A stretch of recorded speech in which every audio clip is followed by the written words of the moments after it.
Lord's Prayer. Our Father, who art in heaven, hallowed be thy name. Come, thy will be done, on earth as it is in heaven. Give us this day our daily bread, and forgive us our trespasses, as we forgive those who trespass against us. And lead us not into temptation, but deliver us from evil. Amen.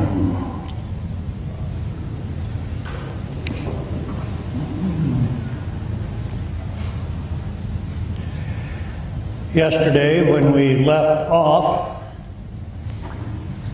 Jesus had been celebrating a Passover meal with his disciples. It'll be the last meal that he has with them. And then we noticed that in the midst of that Passover meal, he did a couple of strange things that deviated a bit from the traditional ritual of a Passover meal, and that is when he talked about the bread being his body and the wine and the cup being his blood. We, of course, from a Christian perspective, understand that as the institution of the Eucharist. We've already heard earlier who's going to deny Jesus, turn him in. That's going to be Judas, and we saw a little bit about that. Before Jesus leaves, however, the last meal with his disciples, he makes some predictions. 3 of them, really. One about the disciples will desert him.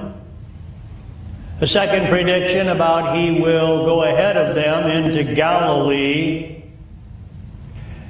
And the third about denial. Starts in chapter 14, verse 26, if you're following along.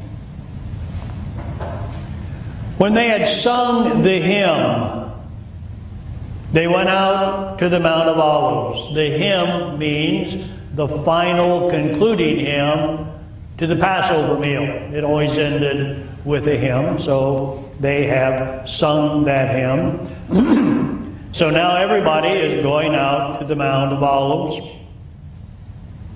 And Jesus said to them, "You will all become deserters." He's talking to the disciples. Now he's saying, every one of you will be a deserter. Not just Judas, but everyone will be a deserter. As it is written, I will strike the shepherd, and the sheep will be scattered. There's a lot of Old Testament references, especially in Ezekiel chapter 24, about sheep and shepherds. God is very angry with the caliber of shepherds, leaders, that Israel has had. In chapter 34 of Ezekiel, God is so angry that God says, I've had enough. I'm going to get rid of all of you, and I'm going to take it over myself. I will be the good shepherd. And then later on in the Gospel of John, chapter 10, that's all about Jesus, who has assumed the position of the good shepherd. But at this moment, Jesus is talking really to his disciples and telling them they're all going to leave. Now, he warned us, remember, back in chapter 13, when he indicated we're not going to be spared suffering. Part of discipleship is going to be the kind of suffering that Jesus underwent. And when you hear that, don't think simply of the final days of Jesus when he was flogged, which was suffering, and hung on a cross, which was big-time suffering. Jesus' suffering, and the kind we too will have to endure, might not be that level of intensity that flogging and crucifixion would get. But after I am raised up, I will go before you to Galilee. Now you should keep that little prediction in mind, because later on, when the women go to the tomb and they find that there's a person already in the tomb, not Jesus, however, but an angel of some sort who knows what's happened, he will remind the women that this is what they are supposed to do. He has gone before you into Galilee, and there he will meet you as he said. Well, this is where he said it. But after I am raised up, I will go before you to Galilee. Peter said to him, even though all become deserters, I will not. Well, it's typical Peter, you know. He's that sort of mentality. He will not be weak, but he will be weak. He's always been weak, remember? He's the one who got the A when he knew who Jesus was, the Messiah, and then they almost got into a fist fight over what that means. So Peter makes the great thing, but as we know later on in the story, Mark will point out specifically and let us watch this great Peter, who here says, even though all become deserters, I will not. And the next time we hear him talk, he'll say, I am not. I know not the man. He'll have a different face then. Jesus said to him, truly I tell you, this day, this very night, before the cock crows twice, you will deny me 3 times. But he said vehemently, even though I must die with you, I will not deny you. And all of them said the same thing. And all of them will deny him. It'll happen at the end of the capture of Jesus, chapter 14, verse 50. It's a passage you can memorize, at least the reference, because that's where they all go. So the stage is set. We know what's going to happen. These 3 predictions, the desert of all the disciples, going into Galilee ahead of him, Peter's denial, that'll all take place. You have to wonder sometimes. Peter, who is on the inside, Judas, of course, was on the inside, but Peter's really on the inside. And he seems to have a special role to play among those called by Jesus. Mark doesn't make that as pronounced as Matthew will later, but we don't know about Matthew, because when we're reading Mark here, Matthew hasn't been written yet, so we don't know what he's going to say. But Mark has shown Peter to be called, handpicked, and yet he will deny Jesus at that moment when Jesus could most benefit from his help, physical help. He's going to be arrested, and they are going to send out enough people that you could arrest a whole army just to get one guy. Why don't people say, well, you know, Peter is as bad as Judas?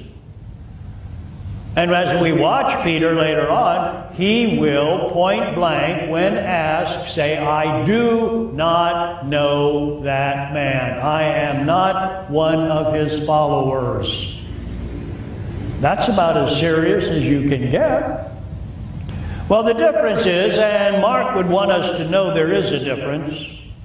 The difference is, remember, I suggested anyway, Judas was an ideologue. Judas was not committed to Jesus, the person. He was committed to Jesus, the idea. And Jesus never lived up to the idea that Judas had. Peter, on the other hand, is not an ideologue. You couldn't support from the Gospel of Mark he ever had an idea. He's simply a fisherman. He's a man who has faith. But the problem is, and it's a problem Mark knows his community has, and it's a problem we all have. Peter has faith, but it's not strong enough. And what happens is, Peter means well all the time. And if you could ask him what his motivations are and all of that, he would want the very best. But whenever his faith gets directly challenged, he breaks into fear. And invariably, fear will win out. And he knows that, and he feels bad about that. And you can watch him after the denial scene. He looks and feels really bad. But that's a little interesting thing that Mark has that he will talk about periodically, when he'll start saying to his disciples, about his disciples, and they were amazed and they were afraid. And as you read the story, you'll notice that the people who should support Jesus, who should understand him, and certainly that would include those 12 followers, the further you get into the story, the less they understand. And the further you get into the story, the least amount of faith they seem to be able to muster up. And so ultimately, this challenge of faith versus fear is going to end up, when you talk about it in terms of the disciples, fear wins out. Fear wins out. In the community to which this gospel was directed, Mark's community, he sees that happening in his own place. He sees his own community members, because remember, things have not gone smoothly. There have been persecutions, and they have been by places where they were hoping they wouldn't, namely like the synagogue. Synagogue is not a friendly place anymore for these people. The Roman emperor periodically will come in and do some persecuting for whatever reason, nobody's sure. So we have been stirred up, we're nervous, we're afraid. And so a number of us are just saying, well, I didn't bargain for this, I'm out of here. And they are leaving. And Mark wants to say, well, if you want to know why that is, probably it's fear. Fear is a terrific power. And it can, if not confronted, overtake everything. And so fear versus faith. Now, Jesus has to put up with the same thing. Mark will not exempt him. But with Jesus, fear does not win. With all the rest of the disciples, fear wins out. You'll get to see the fear of Jesus in just a second, because he's in the garden now. They went over to the Mount of Olives. Mount of Olives is a place where there's a garden in Gethsemane.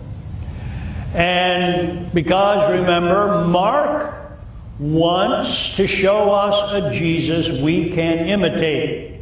That's part of his whole purpose of writing this gospel, to show us what it means to be a disciple. And part of the way he's chosen to do that is, first of all, show us how not to be a disciple, which is, don't be like these disciples that I'll show you. Now, that's not historically true necessarily. We don't know that the disciples were really that dumb or that thick or non-knowledgeable. This is Mark's literary theological presentation. But he wants to give us a model to follow, so he gives us the model of Jesus. And if he's going to give us a model of Jesus that we follow, it has to be somebody within reach. If St. John would try to do that in his gospel, that's a losing battle. You and I will never come close to imitating the Jesus in the Gospel of John. He has no flaws. He knows everything. Everything he does turns to gold. It's great. It's wonderful. But it's not somebody you could say, and that's my ideal. I'm going to be like him. Not in a million years. But when Mark shows you his portrait of Jesus, well, that's somebody that has been there. We kind of know how to relate to him. We know what it means to be rejected. We know what it means to have those emotions take us over, like anger, fear, all of those kinds of things, depression. And so Mark will show us a Jesus who experiences that same thing. Now, some people would get upset at that and say, well, he was God, wasn't he? Wasn't Jesus God? And if Jesus is God, how can he be afraid? Doesn't he know everything? This doesn't really make much sense. To which Mark would say, well, calm down. Here's the issue. Yes, Jesus was divine from the very moment he was born. But what that really means is, and what our church, the Catholic Church, means by it, is Jesus had a divine nature. But that doesn't mean he had to live out of it. He could still have it and live as if he did not have it. And on Sunday, when you hear the second reading from the letter to the Philippians, chapter 2, you're going to get a little summary of that. Though he was in the form of God, Jesus did not count equality with God as something to be grasped or exploited, but emptied himself. Emptied himself. That's St. Paul telling us he was divine, but his whole ministry, he gave up the access to the divinity. Not the divinity itself, the access to it. So he lived his human life as we do. As we do. And a lot of people don't like that.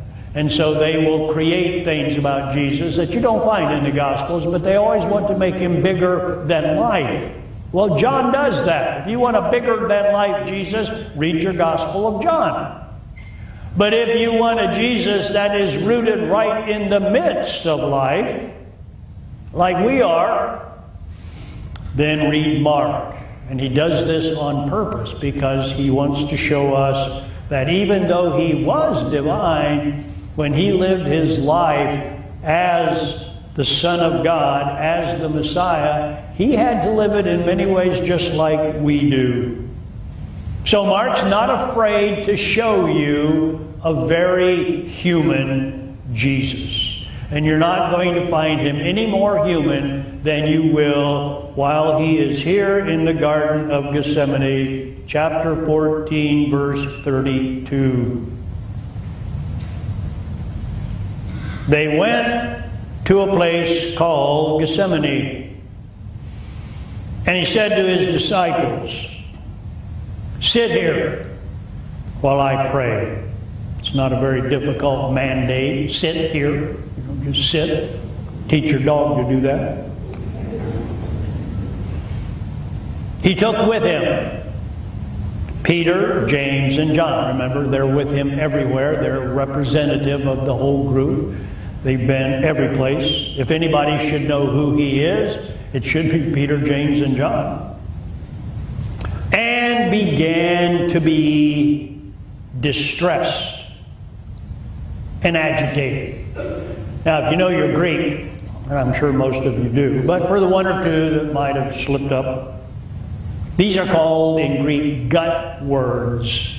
What they really mean is your stomach is getting all twisted into knots. That's the way the ancients like to talk about what distressed really was and what agitated was all about. And so he is very, very worked up.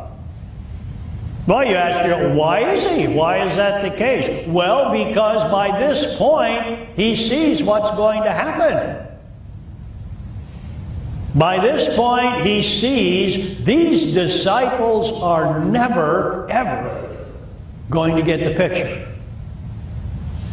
So, that's pretty depressing. He's gone out of his way. Remember chapter 8, 9, and 10, where he predicted his passion right there for them 3 times. They blew it all 3 times. He tried to offer them a corrective teaching about what discipleship was all about. Gave them some detail about suffering, about service, about servanthood. About if you want to be first, you got to be last. If you want to gain your life, you lose your life. And it all went over their head. And so now he's going to have to face this. And he said to them, I am deeply grieved. That means he's depressed also. Even to death. Remain here and keep awake. That reminds us, remember, back in chapter 13, that rather strange, bizarre, apocalyptic chapter, where he told us for the first time that we too would have to suffer, that our families would be at odds with one another over who Jesus was and following him and all that sort of thing. And he concluded that chapter by giving us a mandate that we don't know the day nor the hour or any of that sort of stuff. So the best approach to have is stay awake. That's all his disciples have to do. Stay awake. And he repeats that here. Stay awake. And going a little further, he threw himself on the ground. That's a violent verb for Mark. Threw himself on the ground and prayed. So here's his prayer. He said, Abba, Father. Now that's important. The word Abba is important because that's not a Greek word. That's an Aramaic word. Aramaic would be the language Jesus spoke. It's important because that is the word that a child uses in relationship to a parent. The importance of Abba is when somebody uses that word, what they're really expressing is the parent-child relationship. The reason Mark uses it here is because he wants us to see that Jesus is now relating to God in the most intimate way he can. He's relating to God as a father, a son to a father. And that means that this is all about intimacy. All about intimacy, because he believes God can do anything. And so that makes what Jesus is about to do worthwhile. And what he's about to do is to try to negotiate with his Father. And what he wants to negotiate is the future, specifically the hanging on the cross part. He's not interested in doing that at this point. He would like to have some different kind of arrangement, maybe a change of plan, cancel the plan, whatever. I just don't want to do this. Now, a lot of people don't pay attention to this because for some odd reason they have a spirituality that thinks Jesus couldn't wait to get on the cross. That this was what he was waiting for his whole life, and now stay out of my way. Well, that's almost true in the Gospel of John, but this isn't the Gospel of John. In the Gospel of Mark, he's got about the same impression of this as you and I would have. As you and I would have. Which would mostly, I'm assuming, at least me, I don't want any part of this. So he said, Abba, Father, for you, all things are possible. Remove this cup from me. Pretty clear. I don't want to do this. Then he does say, he makes an addition here, yet not what I want, but what you want. And that's important for Mark because he wants us to know that while Jesus is upset, he's depressed, he's afraid, he's angry, he's all that sort of stuff that, life is just not going as it should. And he wants out of it, and he makes it very clear. He wants out of it.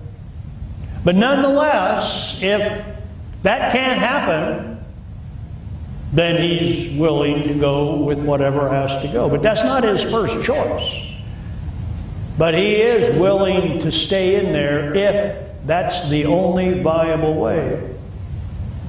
Now, you would think maybe, okay, Jesus is upset. He'd like to get out of this thing, so he goes and he prays to God. He believes firmly God could do something, and apparently God says, no. We're not going that way. We're going to go as planned. Okay. He says, if you say it's okay, if you say that's what we have to do, then I'll do it. That's what we have to do. Well, then, shouldn't he just say, well, I tried and it's over. I'm on now with the plan. He doesn't do that. He's going to go back. The first time, well, maybe God was not so keen. Second time, maybe I can wear him down. Who knows? But he goes back not only one more time, 2 more times. He goes 3 times with this negotiation bit about wanting to get out of this. That's how serious it is. He said, Abba, Father, for you all things are possible. For you all things are possible. Remove this cup from me, yet not what I want, but what you want. He came and found his disciples sleeping. Now, notice the dichotomy here that Mark doesn't want us to miss.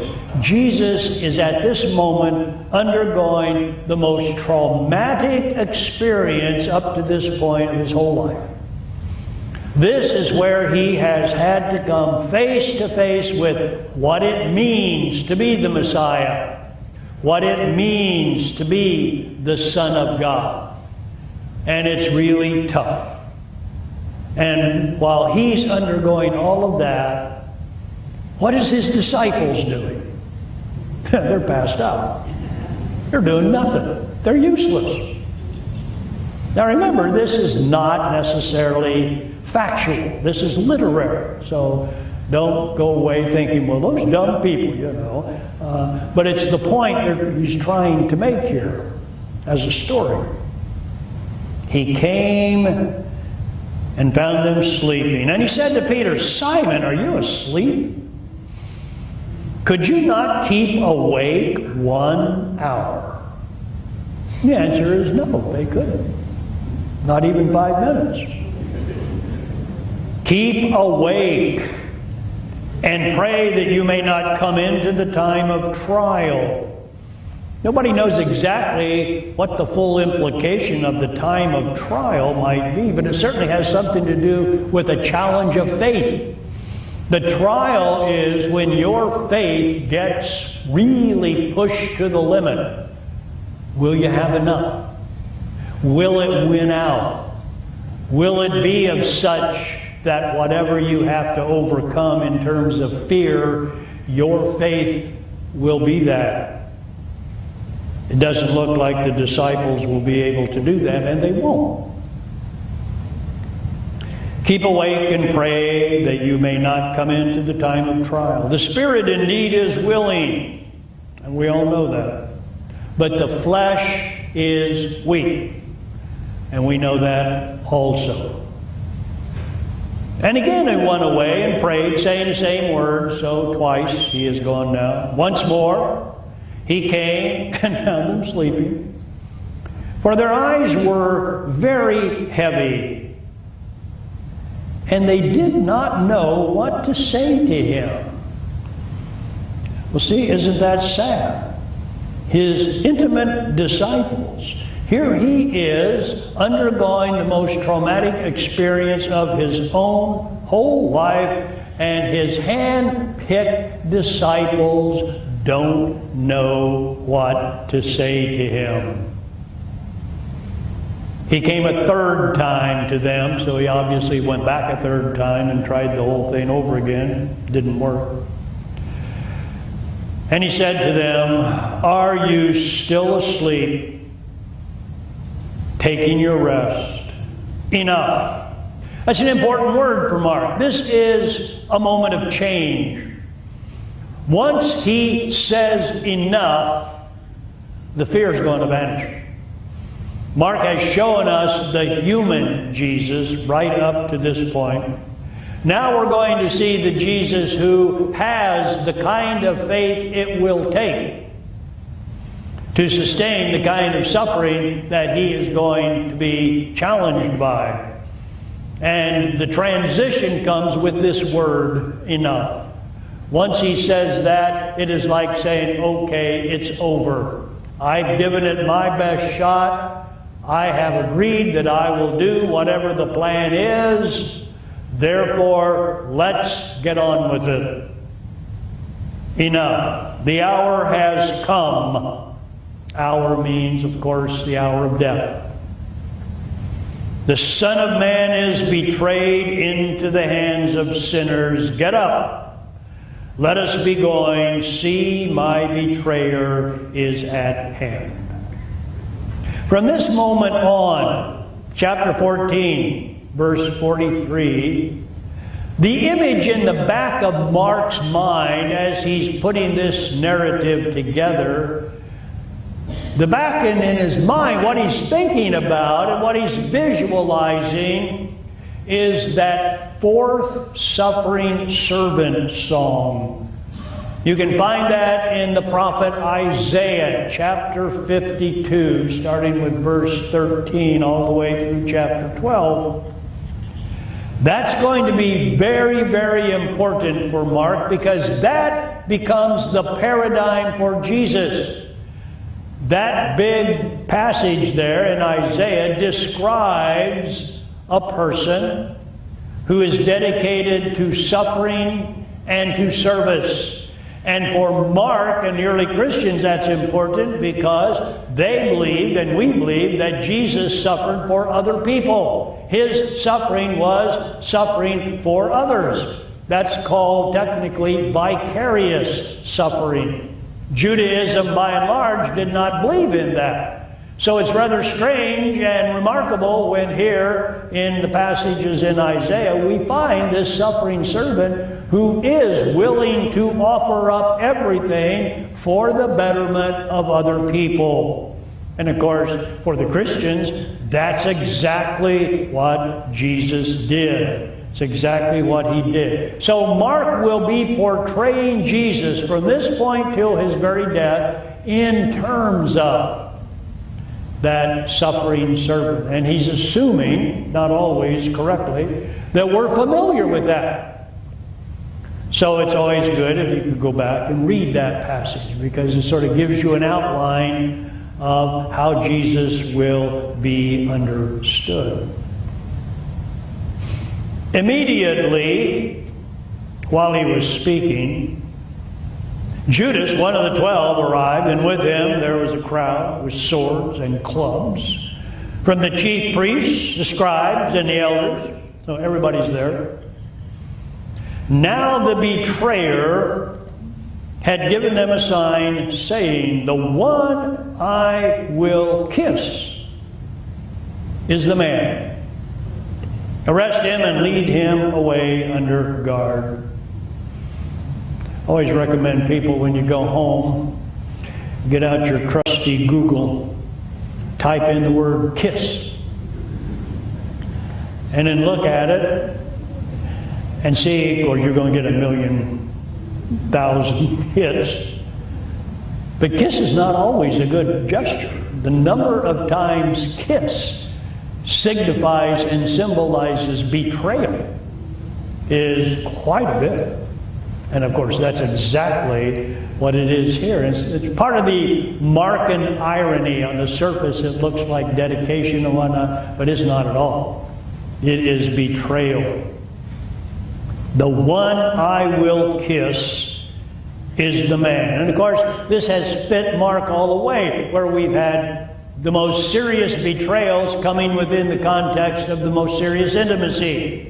Table fellowship, the betrayer untied, so forth. So we're getting kind of used to the way Mark does this. So, when he came, he went up to him at once and said, "Rabbi," and kissed him. Then they laid hands on him and arrested him. But one of those who stood near drew his sword, struck the slave of the high priest, cutting off his ear. Now, if you read this story in the Gospel of Luke, you discover Luke doesn't like this at all. Neither Luke nor Matthew like all this emotion on Jesus. They'll try to paint that out as much as they can. But in Luke's Gospel, they have Jesus paste that ear back on. Not in Mark. Let it lay there. Then Jesus said to them, "Have you come out with swords and clubs to arrest me, as though I were abandoned?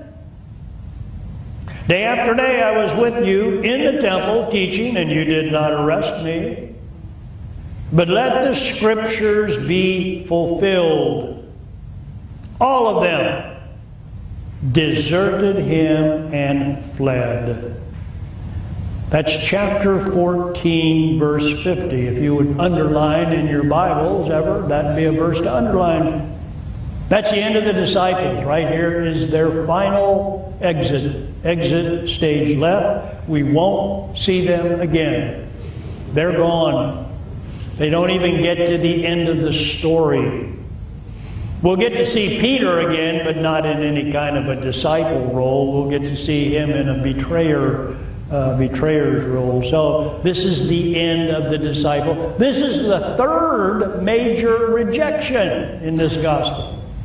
His family, his hometown, and now his disciples. And in each case, remember, it's always people who should know better. It's always people who should support him. And they don't.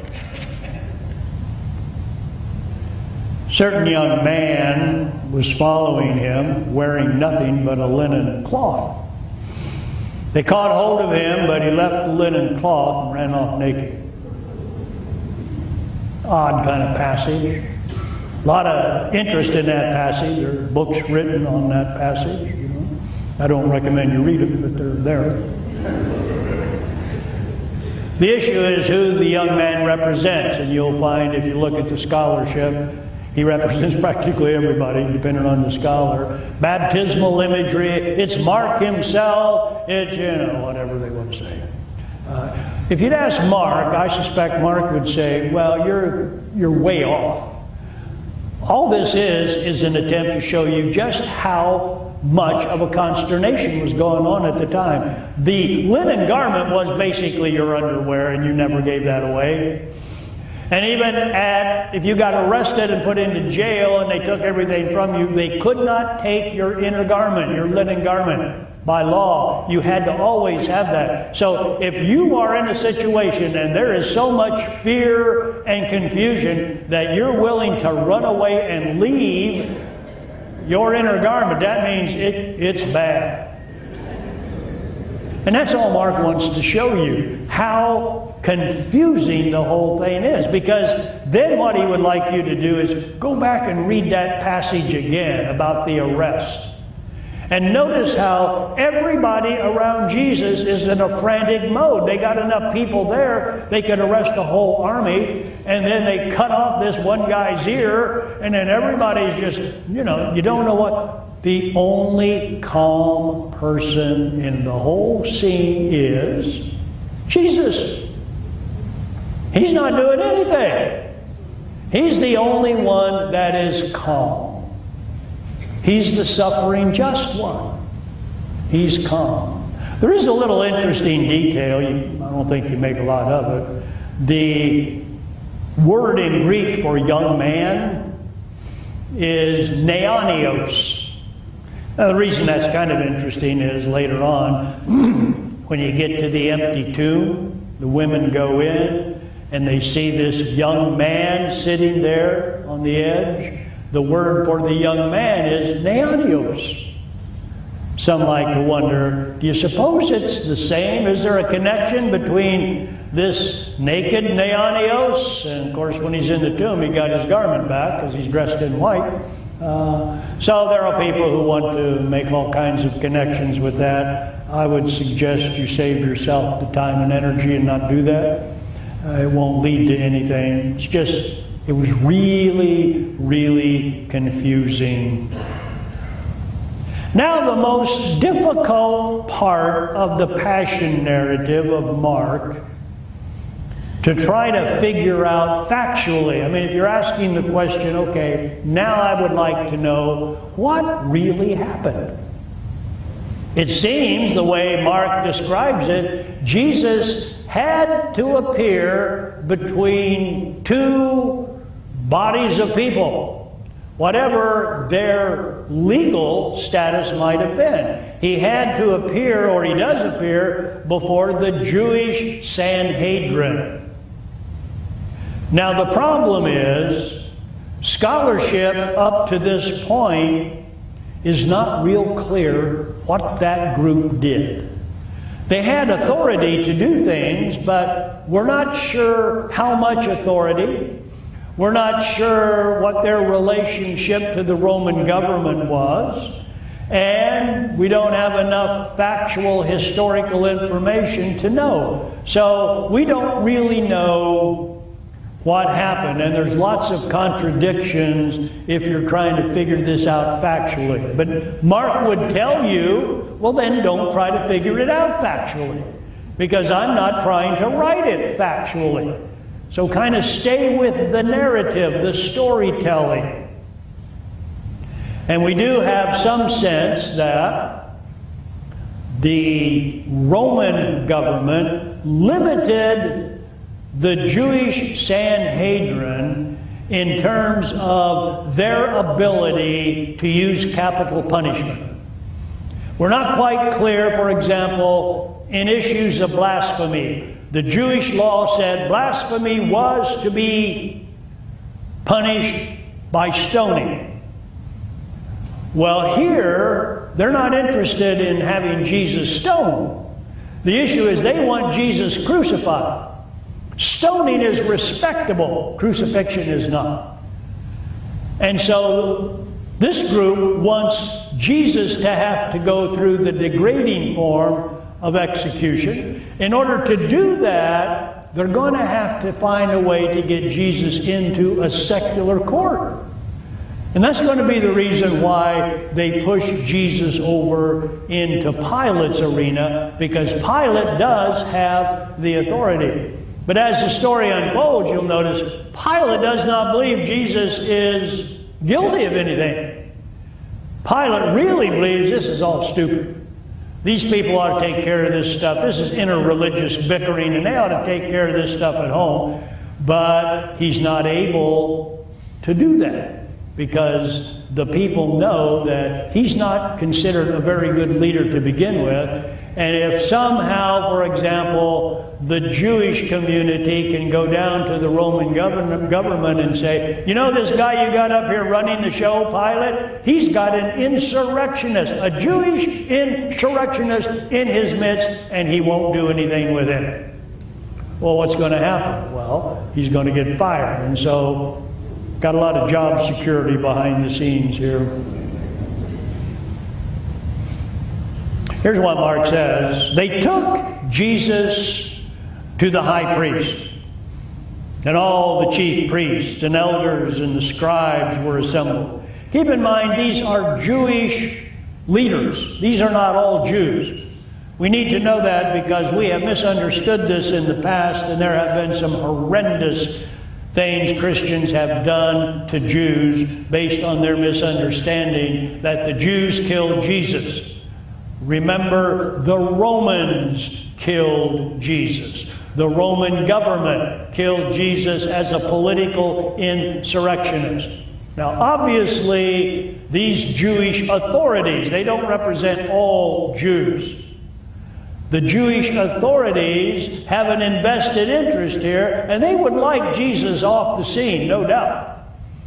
And many Jews would say, well, you know, these religious authorities, we don't like them either, because they've sold out to the Roman government a long time ago. Look at the way they run the temple. It's nothing more than a corrupt mess. But they're only talking about the smaller group, the authorities. This is not a blanket condemnation of all Jews. Jesus himself was a Jew, remained a Jew his entire life. So he's hauled there. Peter had followed him at a distance, right into the courtyard of the high priest.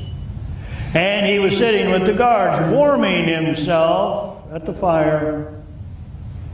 Now the chief priests and the whole council were looking for testimony against Jesus to put him to death, but they found none. So there's no reason. He's not done anything. For many gave false testimony against him. So Mark wants to say, this was all set up from the beginning. This was all just a big hoax. All these charges that they're going to try to level, they're all made up. And their testimony did not agree. Some stood up and gave false testimony against him, saying, we heard him say, I will destroy this temple that is made with hands, and in 3 days I will build another not made with hands. Well, did he say that? Not in my book. He didn't say that. But even on this point, their testimony did not agree. Then the high priest stood up before them and asked Jesus, have you no answer? What is it that they testify against you? But he was silent, did not answer.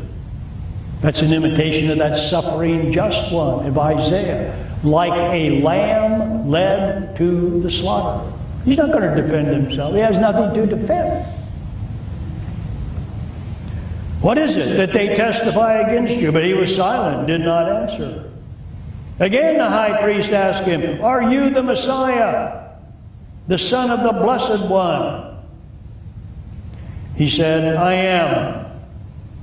And then he adds a little apocalyptic thing from Daniel. You will see the Son of Man seated at the right hand of the power and coming with the clouds of heaven. Then the high priest tore his clothes and said, why do we still need witnesses? See, he's interpreting that as Jesus saying, I am God.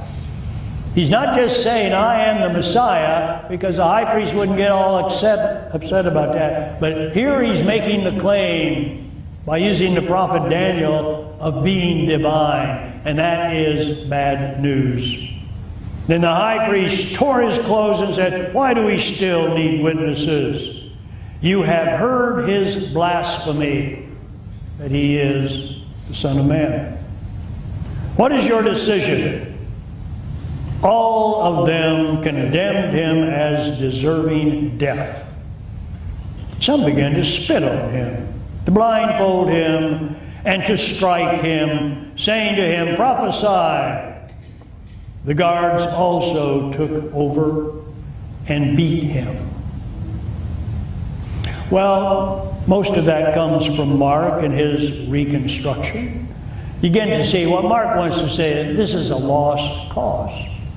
When he's appearing here before the Jewish authorities. The Jewish authorities here are only interested in their own concerns. They're not really interested in understanding who Jesus really is. And then we close this section with another denial. While Peter was below, and keep in mind, Mark wants you to know, what's going on up here with Jesus? Well, he's being mauled over with lies and falsehoods, and he's being condemned to death. What's going on down here with the great disciple, Peter? Well, he's denying Jesus. So it's pretty bad. While Peter was below in the courtyard, one of the servant girls of the high priest came by. When she saw Peter warming himself, she stared at him and said, you also were with Jesus, the man from Nazareth. But he denied it, saying, I do not know or understand what you are asking, what you are talking about. And he went on into the forecourt. Then the cock crowed. And the servant girl, on seeing him, began again to say to the bystanders, this man is one of them. But again he denied it, second time. Then after a little while, the bystander again said to Peter, certainly you are one of them, for you are a Galilean. The accent gave him away. You can tell a Galilean accent. But he began to curse, and he swore an oath, "I do not know this man you are talking about."